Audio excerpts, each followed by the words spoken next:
हमारी घरवाली 25-26 की, प्रधान जी 55 के। अब प्रधानी में वो दम नहीं रह गया जो प्रधान जी को रोक सके। हम वो मजनू नहीं है जिन्होंने लैला के चक्कर में पत्थर खाए थे। हम वो मजनू है कि मतलब लैला अगर झुकेगी तो रहेगी, नहीं झुकेगी तो नहीं रहेगी। मैं 1 साल से शाहजहानपुर के चक्कर काट काट के थक गया हूँ भैया। क्या नाम है तुम्हारा? नाम रविशंकर है सर। कहाँ के रहने वाले हैं? ग्राम सिरोमन नगर, थाना बेटा गोकुल, जिला हरदोई, तहसील शाहबाद, ब्लॉक टोंडरपुर। क्या समस्या है आपकी? क्या समस्या लेके आए? हमारी समस्या ये है, हमारी मैडम नहीं आ रही हैं। अब वो अपने मायके में जाकर बैठी हुई हैं। 13 साल शादी को हो गए, बचपन से दौड़ा आता है, दवा छिपा के शादी कर दी। उसके बाद मैं बोला कि मैं कहा भैया अगर इनको इनकी जान को कुछ होता है या कोई परेशानी बनती है तो मुझे लिख कर दो कि रविशंकर तुम पर कार्रवाई नहीं होगी। एक बार मेरी रिपोर्ट भी कर दी। हमको साले भी ने, ससुर ने भी मारा, चचिया ससुर ने भी मारा और 4 लोगों ने मुझे मारा है। वहाँ रिपोर्ट हुई, थाने में भी रहा, थाने में भी मार हुई। मतलब ले जाने पर 100 नंबर वाले सर ने, उन्होंने 10-20 झापड़ मेरे वहाँ भी मार दिए और गाँव में भी मारा। ठीक है, मैं भैया बहुत तंग आ चुका हूँ। ठीक है, अगर रहना है तो साथ रहें और नहीं रहना है तो हमको डिवोर्स दें। चाहते क्या चाहते हैं आप? क्या चाहते हम ये चाहते हैं कि अगर वो पहली बात तो अगर रहना है तो हमको लिख के दें कि आप पर कार्रवाई नहीं होगी आपकी जान को कुछ होने के बाद। शादी कैसे हुई? आपको पता नहीं था कि मैडम को तबीयत खराब रहती है, बीमार रहती है? ये सब मुझे कुछ भी नहीं पता था। मैं हाई स्कूल में पेपर दे रहा था, लखनऊ हरदोई में, छतरी वाले स्कूल में। उस समय ये देखा-बारी चल रही थी घर पे जब पता लगा कि रविशंकर तुम्हारी शादी वाले आए हैं तो फिर मैं जब घर आया वहाँ पर तो पता चला कि ये लोग देखने आए हैं। तो मैंने उनसे पूछा भी कि जैसे अपने पिताजी थे उनसे थोड़ी बात कर सकते हैं ज्यादा जल्दी में। तो पिताजी से पूछा जब मैं कहा कि ये कौन लोग हैं तो बोले ये शादी वाले हैं। मैं कहा मुझे नहीं करनी। तो उन्होंने बोला कि भैया देखो शादी सबकी होती है, शादी सबको करना है। अब बहू की हमको भी जरूरत है, मम्मी तुम्हारी प्रधान रहती हैं तो घर में रहेंगी। मैं कहा ठीक है भैया, मैं शादी के लिए मान गया। पर ये सब थोड़ी जाना था, कोई मुंह से ही तो आदमी देखेगा, चेहरा देख कर ही बात करेगा। मुंह से नहीं, आंखों से। हाँ, आंखों से देखेगा, चेहरा देख कर बात करेगा। ठीक है, बोल भाषा आदमी की कैसी है ये सब देख सकता है। पेट में थोड़ी कोई घुस के देख सकता है। तो आपकी शादी हुई, आप 10वीं में पढ़ते थे जी। तो उम्र भी ऐसी होगी लगभग 15-16 साल? हाँ हाँ, बहुत जल्दी शादी हो गई? बहुत क्या वजह से शादी हो गई? तो आप लोगों के बीच संबंध कैसा रहा? सब कुछ सही चलता रहा? सब कुछ ठीक ठाक था। गड़बड़ कहाँ हुई? गड़बड़ ये हुई कि इनको दौड़ा आता है। ठीक है, जब मैं वहाँ पर जाकर मैं पहुंचा जब ससुराल में तो पूछा मैं कहा भाई इनको दौड़ा आता है मैडम जी को। तो बोले दौड़ा आता है तो ये थोड़ी हो जाएगा, ऐसे थोड़ी हो जाएगा। सास मेरी उल्टा सीधा बोली, मेरे को गाली गलौज किया। फिर मैं बोला मैं नहीं लेके जाऊंगा। शादी से पहले आपको नहीं पता था इनको दौरा आते हैं? नहीं सर। कब पहली बार कब पता चला? पहली बार 2 महीने के बाद पता लगा है। 1 महीने, हाँ, शादी के बाद 1 महीने तक ये आई नहीं। दूसरे महीने बुला के लाने के बाद महीना खत्म होने के पश्चात मतलब पीछे ही 2-3 दिन पहले ही आ गया। महीना खत्म नहीं हो पाया, दौड़ा आ गया। कैसे क्या आपको मतलब रात में दिन में क्या हुआ था? आप वीडियो देखिए सर। वीडियो? हाँ, वीडियो देख लेंगे। आप ये बताइए जब पहली बार दौड़ा आया तो मतलब घर पर आप कहाँ थे? आप कहाँ थे? मैं बगल में सो रहा था। अच्छा, रात की बात है? रात की बात है। क्या कैसे क्या होने लगा? इनको झटके आने लग गए, इनके मुंह से आ करके आवाज निकलने लगी, गर्दन टेढ़ी हो गई। उसके बाद इनको, आप डर गए होंगे? हाँ डरे, लेकिन फिर लोगों ने पता है मेरे मोहल्ले में है कमलेश बाबा, उनको भी आता था तो मैं समझ गया मैं क्या दौड़ा ही है। फिर क्या किया आपने? फिर क्या किया, इनका मुंह साफ किया, इनके मुंह में पानी डाला, बढ़िया से पोछा, इनके ऊपर पंखा डुलाया, सर दबाया, इनका उठा के बिठाया, यही सब करता रहा। फिर आपने लड़ाई तो नहीं की बाद में? ना, मुझे लड़ाई नहीं करना है और ना ही मैं। दौड़ा आया आपको पता लगा, आप बता रहे शादी से पहले पता नहीं था, जब पता चला तो आपने लड़ाई तो नहीं की उनसे? मैडम से कोई लड़ाई नहीं की। मैं इनके घर वालों से बोला कि देखो भाई अगर इनको दौड़ा आता है, आग से भी डर है, रोटी बनाते पे भी डर है, कहीं अगर जैसे कि ठंडी के महीने में ताप रहे हैं तो भी डर है, खेत पैर जाती है तो भी डर है, लेटरिन बाथरूम जाती है तो भी डर है। हमको लिख कर दो कि अगर इनकी जान को कुछ होता है तो आप पर कार्रवाई नहीं होगी। अब इस परिस्थिति में मम्मी जी उनकी लेके गई हैं। अब वो रहना है तो रहे आके, नहीं रहना है तो डिवोर्स दें। 2 बच्चों का भविष्य। आपने अपनी पत्नी से बात नहीं की? बात करते हैं तो वो पत्नी आपके साथ रहने को तैयार है? नहीं तैयार? हाँ, वो बोल रही है कि आओ घर आओ, ले जाओ आके, लेकिन मेरे को वहाँ से जान से खतरा है। हाँ। मतलब आप वहाँ लेने नहीं जा सकते? नहीं, कोर्ट आए। कहाँ है आपकी ससुराल? इंदलपुर कॉलोनी, बसंत नगर गाँव। जिला कौन सा है? शाहजहानपुर। वहाँ आप जाएंगे नहीं लेने? नहीं। क्यों? वहाँ क्यों नहीं जाएंगे लेने? मेरे को जान का खतरा है वहाँ से। जान का खतरा है गाँव वालों से? गाँव वालों से क्यों खतरा? क्या तुम्हारी दुश्मनी है? गाँव वालों से कोई व्यक्तिगत दुश्मनी है तुम्हारी? व्यक्तिगत दुश्मनी यही है कि मैडम जी के चाल चलन गाँव वाले ही जान सकते हैं कि क्या है। मतलब क्या गड़बड़ लगता है? चलन हमको तो डाउट है भाई, जब साल तुम वहाँ रहोगी हमको बर्दाश्त नहीं होता है। 13 साल आपकी शादी हुए, कितने साल आपके साथ रही?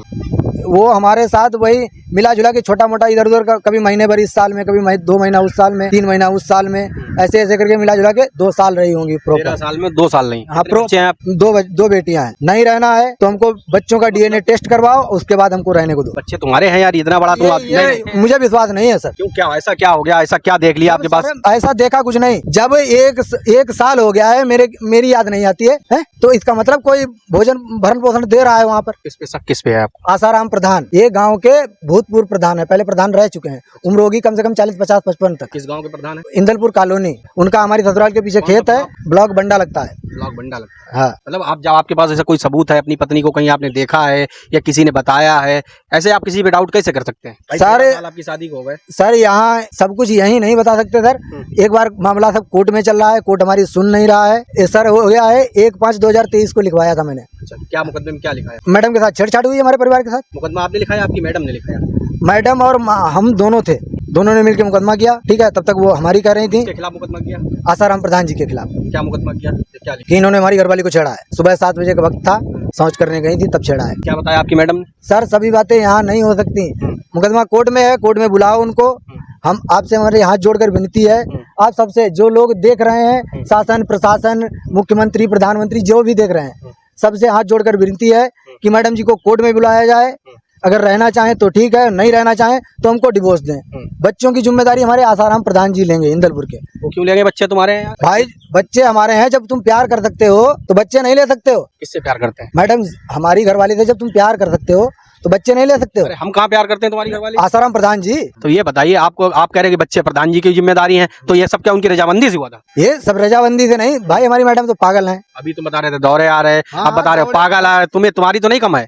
हमारी कम नहीं है सर।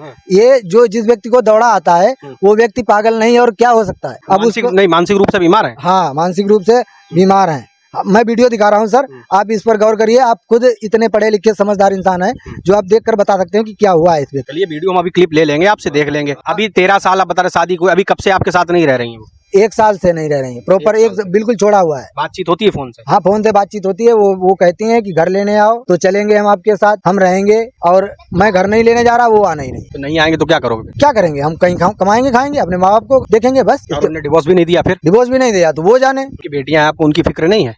उनकी फिक्र है तभी तो यहाँ तक पहुँचे हैं। तो आप बता रहे कोई मतलब नहीं है। अगर वो नहीं जाना चाह रहे तो आप अपने गांव के जिम्मेदार लोगों को लेके जाइए, अपने परिवार के लोगों को लेके जाइए गांव, वहां उनको विदा करा के लाइए। मुझे जान का डर है, मुझे वो कुछ भी कर सकते हैं, कुछ भी लगा सकते हैं। अगर हमारा हाथ तोड़ दिया या पाँव तोड़ दिया, इसका जिम्मेदार कौन होगा? तो इसके लिए आप अपने थाना क्षेत्र आपका कौन सा लगता है? थाना क्षेत्र हमारा बेटा लगता है। तो वहाँ जाइए, एप्लीकेशन दीजिए कि ऐसी ऐसी बात है, या तो आप हमारे साथ चल के हमारी घरवाली को लेके आइए, नहीं तो हम लेने जा रहे हैं। अगर हमारे साथ कुछ होनी अनहोनी होती तो आप देखिएगा उसको। मुझे किसी पर कोई भरोसा नहीं। साथ इतनी पलटू टाइप की है ना, वो किसी की बात नहीं मानने वाली। वहाँ के लोग वहीं वाले जन हैं। जब मेरे पर पुलिस आई, पुलिस ने पूछा कि ये इस लड़के की गलती है या घरवाली की गलती है, तो उन्होंने मुझे ही दोषी ठहराकर 1 रात मुझे थाने में रहना पड़ा। कुछ किया होगा आपने ऐसा? नशा करते हो? नशा करते हो? नहीं, कुछ भी नहीं करता। कोई नशा नहीं करते हो? कोई भी नहीं। तंबाकू खाता हूँ। अब बीड़ी तो उनका भी बाप पीता है, कभी काल बीड़ी। हाँ बीड़ी पी लेते हैं। नहीं, कोई झगड़ा हुआ था वहाँ पर? झगड़ा यही हुआ है कि मैं 15 दिन हो गया मेरे को रहते, आप हमारी बात भी नहीं, घर भी नहीं चल रहे हो। अगर मैं कुछ कह रहा हूँ तो आप हमारी बात भी नहीं मान रहे हो। और उसके बाद फिर मेरे को जो उल्टा सीधा सुनने को आ रहा है, तो मैं पूछ रहा हूँ कि ये सब ऐसे कि किया है तो किया है। उल्टा सीधा क्या सुनने में आ रहा है? वही कि चाल चलन ठीक नहीं है। कभी आपने आंखों नहीं देखा? आपके पास कोई सबूत नहीं? सबूत है हमारे पास, हम यहाँ नहीं दिखा सकते। अच्छा, सबूत है? हाँ सबूत है, ठोक के सबूत है। ठीक है, हमारी गलती है तो हमको जेल होना चाहिए, इनकी गलती है तो इनको जेल होना तो सरकार प्रशासन से क्या मांग रखना चाहें, क्या चाहते हैं चाहिए। आप? प्रशासन से यही मांग रखना चाहते हैं कि इनको सबको कोर्ट में इकट्ठा किया जाए। हाँ बस। जो मुकदमा आप बता रहे चल रहा है आपका, उसमें कुछ कभी तक कार्रवाई नहीं हुई? उसमें कोई कार्रवाई नहीं, क्योंकि भाई मम्मी उनकी तेज है, दिमाग तेज है। हमारे पास तो दिमाग ही नहीं है। उनकी मम्मी तेज है, वो जाके वहाँ लिख देती है थाने में कि ऐसा कुछ भी नहीं है और ऐसी कोई बात नहीं है, वो दामाद ही खराब है। आपकी पत्नी नहीं कभी आपसे कहती है कि नहीं नहीं मम्मी हम इनके साथ रहेंगे? या उनकी भाई आपकी पत्नी है, अगर उनको आपके साथ रहना हो तो वो अपने आप आ जाएं। जब 13 साल तक रिमोट उनके हाथ में, मम्मी जी के हाथ में रहा, तब 2 दिन में हमारे साथ हो जाएगा। और फिर इतनी बात हो गई है, अब इसके बाद वो हमारी कहेंगी। भाई हमारे प्रधान हैं या इनके साथ इनके ऐसे संबंध है, इसने बताया उसने बताया, इसका कोई सबूत है तुम्हारे पास? सबूत है, जब कोर्ट मुझसे पूछेगा मैं सबूत दिखाऊंगा। ठीक है, तो कोर्ट खुद जवाब देगा। कोर्ट रिकॉर्डिंग है इसमें। किसकी रिकॉर्डिंग है? प्रधान जी की है, आरती जी की है। आरती कौन? हमारी मिसेज है अच्छा, आपकी पत्नी का नाम आरती है जी। उनकी रिकॉर्डिंग पड़ी है, बातचीत सब कुछ पड़ा है। तो आपके पास वो है क्लिप है? हाँ क्लिप है, हाँ ऑडियो क्लिप है। क्या क्या बात हुई थोड़ी मोटी मोटी बता दो, ज्यादा वैसी ना बताओ। मोटी मोटी यही बात है, मैं थोड़ी सी सुना भी सकता हूँ। थोड़ी सी नहीं, आप बता दो, सुनाओ नहीं। रिकॉर्डिंग सुनी तो रिकॉर्डिंग में क्या था? रिकॉर्डिंग जब सुनी तो पहले मैं किसी के दूसरे के नंबर से, मतलब उनके घर वाले हमारी बात नहीं करवा रहे, तो भाई मैं दूसरे के फोन से जब फोन किया, पहले मैसेज नहीं किया, तो मैसेज से मैं पूछा, मैं कहा किसी ने शरीर में हाथ लगाया? तो बोले हाँ लगाया है। तो मैं कहा, फिर मैं नाम लिया, मैं कहा इस व्यक्ति ने? बोले हाँ। फिर जब मैं उस पर उंगली उठाया तो उसने बताया कि प्रधान जी कह रहे थे कि ये मेरी चारपाई पर। ठीक है, तो मैं जब गांव पर जाकर मिसेज से पूछा कि ऐसा ऐसा हुआ है, तब उन्होंने मुझे पूरा सच बताया कि प्रधान जी ने मेरे साथ गलत काम किया है, 2 बार किया है, 500 का नोट दिया है। और ये भी बोली है कि 2 बच्चे हैं तुम्हारे, तुम मजबूर हो। जब आपकी पत्नी ने आपको सब कुछ सच बता दिया, फिर आप अपनी पत्नी पे क्यों शक कर रहे हैं? आप कह रहे हैं ये बच्चे मेरे नहीं है, इनका डीएनए टेस्ट कराया जाए। पत्नी पर शक क्यों ना करें सर? ऐसी कोई वजह बता दीजिए जिससे हमको पत्नी पर शक ना हो। 1 साल हो गया, 1 साल वो मेरे पास आ नहीं सकती हैं या कोई उनकी जरूरत? अच्छा, फोन पे बात होती है तब क्या कहते हैं? फोन पर बस इधर उधर से, मैं फोन पर मुझे लोग गालियां तक देते हैं। कौन देता है? इधर उधर वाले। इधर उधर वाले? हाँ, जिसके बात आपकी पत्नी से होती है, इधर उधर वाले कहाँ से आ गए? सारे जब चचिया ससुर मेरा नंबर ब्लैक लिस्ट में, आज तक ब्लैक लिस्ट में है, वो बात नहीं करवाएंगे। 2 फोन लेकर दिए, 1 फोन तोड़ दिया उन्होंने, एक फोन दबा के रख लिया। ठीक है, सास ने हमारी। उसके बाद अब मैं इधर उधर अगर मोहल्ले में भी फोन करूँ ना, तो फिर मोहल्ले वालों से मतलब गालियाँ उनको देते हैं, और फिर मोहल्ले वाले बात नहीं करवाते हैं। अगर मैं उनके पास फोन करता हूँ तो वो लोग मुझे भी उल्टा सीधा बोल देते हैं। नातेदार रिश्तेदार भी उल्टा सीधा बोल के चल जाते हैं। आप ये तो नहीं कहना चाह रहे कि आपकी पत्नी को बहला फुसला के इसमें पूरा आपकी सास का हाथ है, कुछ इस तरीके से तो नहीं कहना चाह रहे? सास का कोई भी हाथ नहीं। अच्छा, कौन माँ बाप ऐसा चाहेगा कि जो मतलब ये सब करवाएगा? सास का कोई भी हाथ नहीं है, ना ससुर का हाथ है, ना साले का हाथ है। ये सब सिर्फ गोरे चमड़े और नए चमड़े के चक्कर में हुआ है। मतलब हमारी घरवाली है, अभी गोरी है, पागल होने से थोड़ी उनको फर्क पड़ता है। हमारे लिए वो पागल थी अभी तक, अब उनके लिए वो पागल नहीं। आपको जैसे पता है तो आपकी पत्नी के घर वाले हैं, उनकी मम्मी पापा, उन लोगों को नहीं पता है? पता सबको है, पूरा गांव। कोई ऑब्जेक्शन नहीं लिया? ऑब्जेक्शन कौन लेगा उनके साथ? भैया वो 40 एकड़ खेत है, कंपाइन मशीन घर में है, 4-6 लोग उनके जान पहचान वाले हैं। हाँ, जो लोग मतलब पैसे वाले हैं, जान पहचान है, तो मतलब किसी के साथ कुछ भी करेंगे क्या? वो कुछ भी कर सकते हैं। देखो, ये इतने लोग जमानत वाले हैं, जब ये थाने से जमानत आई है, ये कागज देखिए। अच्छा, चलिए ठीक है। आपकी पत्नी तो उनको विरोध कर सकती, नहीं कर सकती? पत्नी कैसे विरोध करेगी भैया?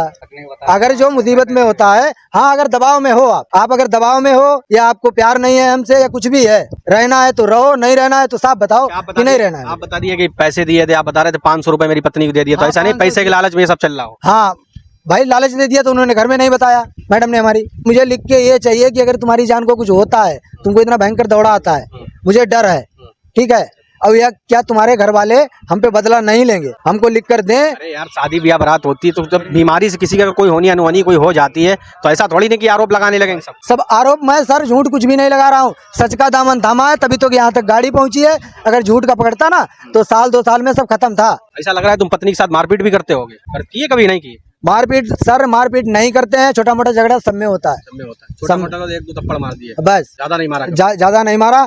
मारा नहीं, अब इस बात पे वो उन्होंने घर में जो भी बताया हो। प्रेम जो है, दरार कब से पड़ गई प्रेम में? प्रेम में दरार जब से पड़ गई, जब से वो अपनी मतलब मेरे पे रिपोर्ट हुई, और रिपोर्ट होने पर उन्होंने अपनी मम्मी जी का साथ दिया। मेरे को झूठा आरोप लगाया कि मेरे शरीर में दे रहा था। अच्छा, हाँ, ये आपकी पत्नी का कहना था? हाँ, ये हमारी पत्नी जी का कहना था, और रिपोर्ट में भी यही लिखा था। बस उसी टाइम से हम लोगों में आपस में विवाद चालू हो गया। वो छोटी मोटी। ये शादी कितने दिनों बाद की घटना है? ये शादी के करीब करीब 2-2.5 3 साल के बाद की बात है। तो कोई बच्चे थे आपके? नहीं थे उस समय, एक बेटी थी। इतना बड़ा आरोप लगाया पत्नी ने आपको, तब से आप लोगों के बीच में संबंध ठीक नहीं चल रहा है? संबंध तब से ठीक नहीं चल रहा है, दिल टूट गया उस समय से। और उसके बाद फिर मैं उनको दौड़ा की बीमारी थी, उनकी मम्मी जी बोल रही थी कि चलो बिटिया चलना है दवाई लेने। फिर मैं गया, मैं कहा उठो आरती, तुमको दवाई लेने जाना है, नहा लो, फिर चली जाइए दवाई लेने। मेरे कहने से नहीं उठी। उसके बाद जब उनकी मम्मी बोली ये लौंडिया चलने नहीं है, तो उसके बाद में वो तुरंत उठ के हाथ मुँह धुली, तैयार हुई और चली गई।